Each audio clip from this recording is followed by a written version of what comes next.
अभी आम आदमी पार्टी की स्थिति है, ऐसे में यही कहा जा रहा है कि आने वाले जो विधानसभा चुनाव हैं, ऐसे में आम आदमी पार्टी को कई मुश्किलों का सामना तो करना पड़ सकता है, लेकिन ये नहीं कहा जा सकता कि आम आदमी पार्टी अब विधानसभा चुनाव में किसी का सहारा लेगी या किसी के साथ जाएगी।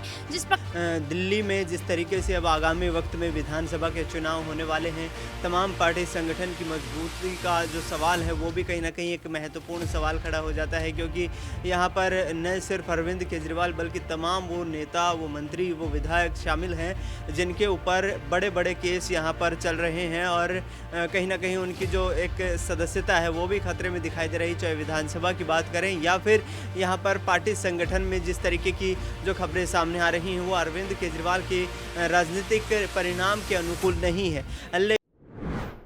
नमस्कार, मैं हूं माही सिंह और आप देख रहे हैं नेक्स्ट 9 न्यूज। आज आपका बहुत बहुत स्वागत है हमारे खास प्रोग्राम रंग बदलती राजनीति में। आज बात करने वाले हैं अरविंद केजरीवाल को लेकर। विधानसभा चुनाव से पहले अरविंद केजरीवाल की मुश्किलें खत्म होने का नाम नहीं ले रही हैं। अब ऐसे में क्या विधानसभा चुनाव में अरविंद केजरीवाल को बड़ा झटका लग सकता है, क्योंकि राव जवन्य कोर्ट ने उनकी जमानत याचिका पर तो मुहर लगा दी थी, लेकिन हाई कोर्ट ने उनको बड़ा झटका दे दिया। अब ऐसे में सुप्रीम कोर्ट की तरफ अरविंद केजरीवाल फिर से रुख कर सकते हैं। माना यही जा रहा है कि विधानसभा चुनाव के लिए अरविंद केजरीवाल की जो तैयारियां हैं कहीं ना कहीं अब शिथिल पड़ती हुई नजर आ रही हैं। वैसे में अरविंद केजरीवाल विधानसभा चुनाव से पहले जेल से बाहर आ पाएंगे या नहीं, या मनीष सिसोदिया की तरह सालों सालों तक उनको जेल में गुजारना पड़ सकता। सभी तमाम सवालों के लिए अपने न्यूज रूम में मौजूद हैं और अपने सभी सहयोगियों से जानेंगे कि क्या अरविंद केजरीवाल को किसी भी तरीके की राहत मिलने की उम्मीद है या फिर मनीष सिसोदिया की तरह उनकी मुश्किलें बढ़ती हुई नजर आएंगी। पहला सवाल मेरा अक्षय से रहेगा। अक्षय, क्या लगता है कि अरविंद केजरीवाल लगातार अपनी जमानत के लिए जद्दोजहद करते हुए नजर आ रहे हैं, लेकिन अभी कोई राहत मिलने की उम्मीद नहीं नजर आ रही है। ऐसे में विधानसभा चुनाव सर पर है, क्या लगता है कि अरविंद केजरीवाल को किसी भी तरीके की राहत मिल पाएगी? देखिए, अब तक तो ऐसा बहुत मुश्किल लग रहा है माही, क्योंकि आप अगर गौर करेंगे जो अंतरिम जमानत मुख्यमंत्री को मिली थी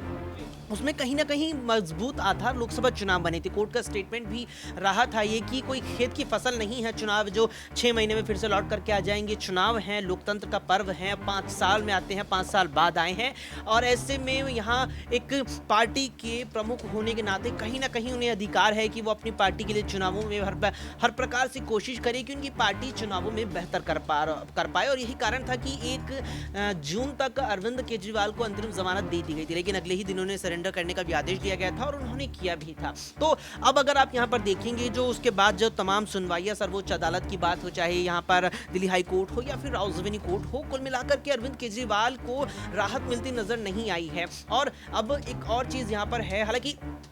शुरुआत से इस पूरे मामले में ये चीज देखने को मिली है, चाहे सत्येंद्र जैन का मामला रहा हो, चाहे मनीष सिसोदिया, चाहे संजय सिंह और चाहे फिर अरविंद केजरीवाल हो, कि पुख्ता एकदम वैसे सबूत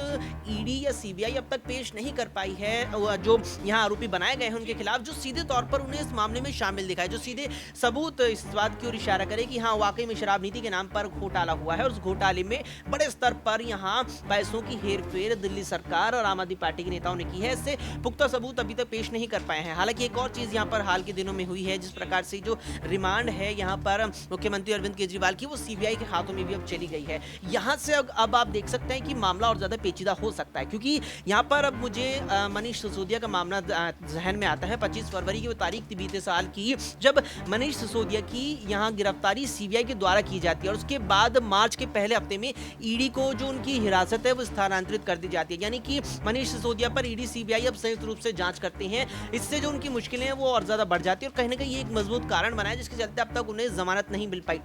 वही संजय सिंह के मामले में देखेंगे तो संजय सिंह पर केवल यहाँ ईडी जांच कर रही थी, संजय सिंह को लेकर के सीबीआई का कोई यहाँ पर हस्तक्षेप नहीं था और ये एक प्लस पॉइंट कह सकते हैं संजय सिंह के लिए बना, जिससे उन्हें जमानत मिलने में यहाँ आसानी साबित हुई। लेकिन अब अगर आप अरविंद केजरीवाल को लेकर देखेंगे, दोनों उनके केस में एंट्री कर चुके हैं, एक और ईडी है, दूसरी सीबीआई है, जिसके चलते उनकी मुश्किलें अभी कम तो नहीं बल्कि बढ़ती ही नजर आ रही है। जी बिल्कुल, ऐसे में सीबीआई ने 14 दिन की न्यायिक हिरासत में अरविंद केजरीवाल को ले लिया है। अब ऐसे में ईडी का भी शिकंजा कसता हुआ नजर आ रहा है। ऐसे में दोनों पार्टियां कहीं ना कहीं अब आम आदमी पार्टी हो या भारतीय जनता पार्टी हो, एक दूसरे में उलझती हुई नजर आ रही हैं। एक मुद्दा है विधानसभा चुनाव। विधानसभा चुनाव में अरविंद केजरीवाल ने कहीं ना कहीं अपना परचम लहराने के लिए याचिका तो लगा दी, लेकिन क्या उस पर विचार किया जाएगा? और उसके पहले अगर पूरा मामला देखा जाए तो क्या इस बार के चुनाव में अरविंद केजरीवाल फिर से किसी के साथ गठबंधन का रुख कर सकते हैं? क्योंकि कांग्रेस के साथ तो उन्होंने गठबंधन तोड़ दिया है। अगला सवाल मेरा शालिनी से रहेगा। शालिनी, जिस तरीके से अरविंद केजरीवाल ने कांग्रेस पार्टी के साथ अपना गठबंधन तोड़ दिया है, अब ऐसे में क्या लगता है विधानसभा चुनाव में अगर उनको राहत नहीं मिलती है तो फिर से वो किसी गठबंधन का साथ लेते हुए नजर आएंगे? ऐसे में एक प्रमुख चेहरा आजाद की बात करें, अखिलेश यादव हो सकता है कि इस बार के विधानसभा चुनाव में अपने प्रत्याशी उतारी। क्या कुछ लगता है कि अब अरविंद केजरीवाल क्या अगला उनका कदम होने वाला है? देखिए माही, यहाँ पे जिस प्रकार से अभी आम आदमी पार्टी की स्थिति है, ऐसे में यही कहा जा रहा है कि आने वाले जो विधानसभा चुनाव हैं, ऐसे में आम आदमी पार्टी को कई मुश्किलों का सामना तो करना पड़ सकता है, लेकिन ये नहीं कहा जा सकता कि आम आदमी पार्टी अब विधानसभा चुनाव में किसी का सहारा लेगी या किसी के साथ जाएगी। जिस प्रकार से वो कांग्रेस के साथ थी, तो ऐसे में कहा जा सकता था कि विधानसभा चुनाव में वो कांग्रेस के साथ रहेगी। हालांकि अब वो कांग्रेस से अलग हो चुकी है और कहीं ना कहीं आम आदमी पार्टी के मुखिया यहाँ पर अरविंद केजरीवाल को ये कहा जा सकता है कि उन्हें भरोसा है कि जो विधानसभा चुनाव होंगे वो उनके समर्थन में ही होंगे। जनता ने लोकसभा चुनाव में अगर आम आदमी पार्टी को नहीं चुना है, तो जो विधानसभा चुनाव होंगे ऐसे में जनता आम आदमी पार्टी को ही चुनेगी, क्योंकि लगातार देखा जा रहा है कि यहाँ पर अगर नगर पालिका के भी चुनाव होते हैं या विधानसभा के चुनाव होते हैं, तो यहाँ आम आदमी पार्टी को ही जो दिल्ली की जनता है वो चुनती है। और जिस प्रकार से आम आदमी पार्टी यहाँ पर लोकसभा चुनाव में तो आम आदमी पार्टी को कहीं ना कहीं जनता ने पूरी तरीके से नकार दिया, तो क्या गारंटी है कि विधानसभा चुनाव में फिर से उनके साथ आएगी? जिस प्रकार से देखा गया कि दिल्ली में विकास कार्य हुआ, देखा गया कि दिल्ली में यहाँ जो स्कूल थे, जो हॉस्पिटल थे, उनकी स्थिति जो थी वो काफ़ी बेहतर हुई है पहले के हिसाब से। तो ऐसे में ये कहा जा सकता है कि जो फ्री बिजली, जो पानी की सुविधा जनता को दी जा रही है, कहीं ना कहीं ये आम आदमी पार्टी को साथ देती दिखाई देगी। और ऐसे में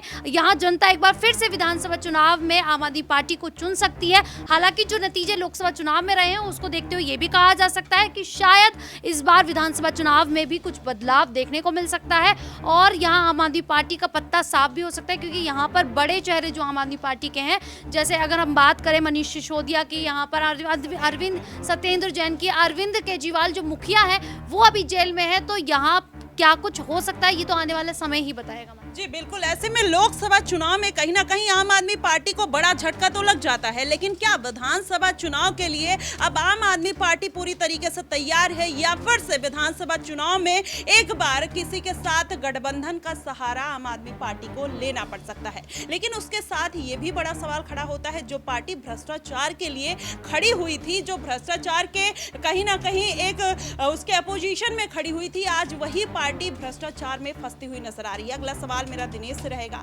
दिनेश, जिस तरीके से इस बार आम आदमी पार्टी में अरविंद केजरीवाल को झटका लग रहा है, मनीष सिसोदिया की जेल से आने की कोई उम्मीद नहीं दिखाई दे रही है, ऐसे में अगर अरविंद केजरीवाल जेल से बाहर नहीं आते हैं तो कितनी मुश्किलें बढ़ सकती हैं आम आदमी पार्टी की? हाँ देखिए, मुश्किलें तो काफ़ी बढ़ती हुई नज़र आ सकती हैं, क्योंकि लोकसभा चुनाव में देखा जाए तो पार्टी का प्रदर्शन बेहद निराशाजनक रहा है और अरविंद केजरीवाल की तरफ से लगातार ये कोशिशें की जा रही हैं कि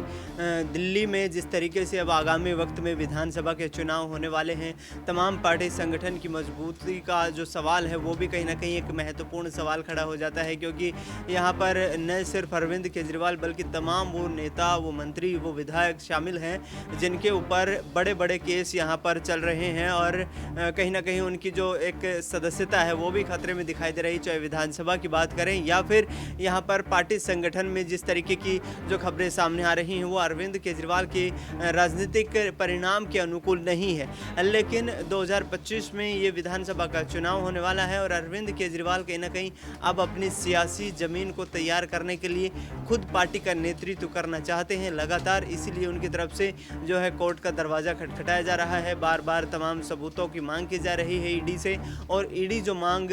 की जा रही है उसको पेश नहीं कर पा रही है। इसका सीधा मतलब ये है कि अरविंद केजरीवाल के द्वारा यहाँ पर इस पूरे मामले को एक षड्यंत्र घोषित करने की कोशिश की जा रही है। हमने राज्यसभा सांसद संजय सिंह का बयान सुना। उन्होंने कहा कि हमारे हाथ कुछ ऐसे महत्वपूर्ण दस्तावेज लगे हैं जिनको हम कोर्ट में पेश करेंगे और किस तरीके से ये पूरा केस जो है एक षड्यंत्र है इसका पर्दाफाश करने का काम करेंगे। तो कहीं ना कहीं अब कोशिशें ये की जाएंगी कि आगामी वक्त में अरविंद केजरीवाल को जल्द से जल्द जेल की सलाखों के पीछे से बाहर निकाला जाए, क्योंकि पार्टी यहाँ पर विधानसभा चुनाव को लेकर के काफ़ी सक्रिय नजर आ रही है और दिल्ली की गद्दी को नहीं छोड़ना चाहेंगे अरविंद केजरीवाल, क्योंकि यहीं से उनके राजनीति के करियर की शुरुआत हुई थी। ऐसे में अब आगामी वक्त में आम आदमी पार्टी और भी कोशिशें करती नजर आएगी। अरविंद केजरीवाल के वकील और भी धार और रफ्तार के साथ इस मुहिम को आगे चलाते नजर आएंगे और उनको दिनेश, यहाँ पर एक सवाल ये भी खड़ा होता है कि इस बार के गठबंधन में कहीं ना कहीं अरविंद केजरीवाल ने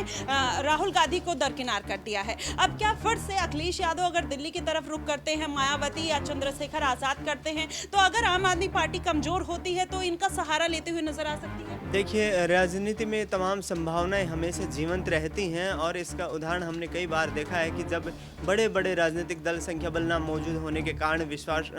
जो मत लेते नजर आते हैं, गठबंधन करते नजर आते हैं। हो सकता है कि अरविंद केजरीवाल को आगामी वक्त में इन परिस्थितियों का सामना करना पड़े, क्योंकि उनको सरकार का जो पहला कार्यकाल था उसमें कांग्रेस पार्टी के खिलाफ उन्होंने चुनाव लड़ा, पूरा एक आंदोलन छेड़ा और उसके बाद जब संख्या बल मौजूद नहीं था तो कांग्रेस पार्टी से समर्थन लेने की भी बात की गई। तो ये राजनीति में कुछ भी परमानेंट नहीं है, लेकिन फिलहाल ये जो परिस्थिति देखा जाए उसमें आम आदमी पार्टी काफ़ी मजबूत है, क्योंकि एमसीडी में भी और दिल्ली यहाँ पर विधानसभा में भी यहाँ आम आदमी पार्टी की सरकार है। जी बिल्कुल। अब ऐसे में देखना होगा कि क्या अरविंद केजरीवाल विधानसभा चुनाव से पहले कोई बड़ा खेला करते हैं। अगर उनको किसी भी तरीके की कोई राहत नहीं मिलती है तो अरविंद केजरीवाल का अगला कदम क्या होगा? दिल्ली में किसी गठबंधन का सहारा लेंगे, आजाद के साथ जाते हुए नजर आएंगे, अखिलेश यादव के साथ जाते हुए नजर आएंगे? इस पर भी सबकी नजरें बनी हुई है, लेकिन देखना बेहद दिलचस्प होगा कि अगर ऐसा कुछ होता है तो भारतीय जनता पार्टी को फिर से दिल्ली में क्या बड़ा झटका लगेगा या नहीं, आप हमें कमेंट बॉक्स में जरूर बताइएगा। फिलहाल के लिए बस इतना ही। देश और दुनिया की तमाम खबरों के लिए हमारे साथ बने रहिएगा नेक्स्ट 9 न्यूज।